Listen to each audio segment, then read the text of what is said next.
So another week, and we start wondering, can the world get any crazier? My suggestion is yes. It seems to be getting crazier and crazier by the day, by the week, by the month. But there's not much we can do about it. The only thing you can do is make the best arrangements and plans for yourself and for your family. See the chaos, have some coffee,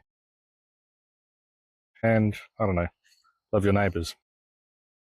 And like I said, you may need them one day. But you can't just roll over and do nothing. You've got to do something, right? So we've got to fight for our rights. We've got to stand up and speak against these awful governments. We've got to try and hold on to what is ours. Yes, we've got to do all of that. But we also need to stay grounded. We also need to figure out how to do that all and still stay human. I don't know how we do it, people. I really don't. Some of us are better at it than others. That's not me, but I don't know. Some people are just good at voicing their opinions a lot calmer and pronounced than what I can. But hopefully I'll get there and get a bit better at all this. Don't mind me, I'm just walking through the lime trees and having a look around the fruit. Anyway, so yeah, Bitcoin conference this week passed. Everybody's coming back from that. Obviously there were a lot of pros and cons. I'm not going to get too much into that today, but obviously some countries are getting on board with it all and announcing that they're getting on board, even though a lot of that is a black rock wrapper in the new world digital currency CBDCs that they want you to, or ETF transfers that they want you a part of, wrapped in a Bitcoin wrapper. But those of us that know, Bitcoin and self-custody, cold storage, it's your only hope. If you don't do that, you're in trouble. But other than that, there are countries like South Africa that's really pushing to steal your Bitcoin, and they are basically threatening jail time and all sorts of nonsense. So this is coming. This is what's the countries around the world will start to do. But you just got to be aware of what's happening and don't fall for their nonsense.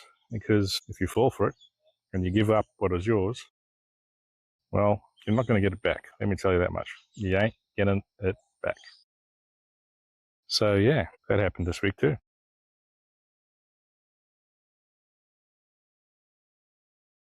And while this is all going on, Australia, obviously there's all sorts of stuff happening there, but little simple things like Moringa trees.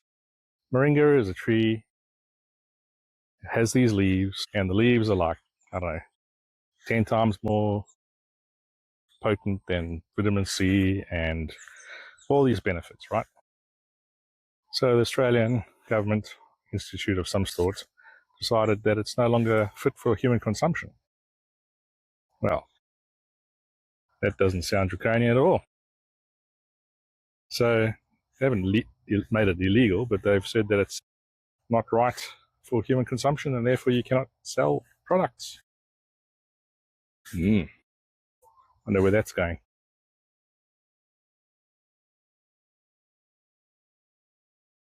While that's all happening, they are still talking about changing our taxes. Change to the capital gains tax, 50% discount.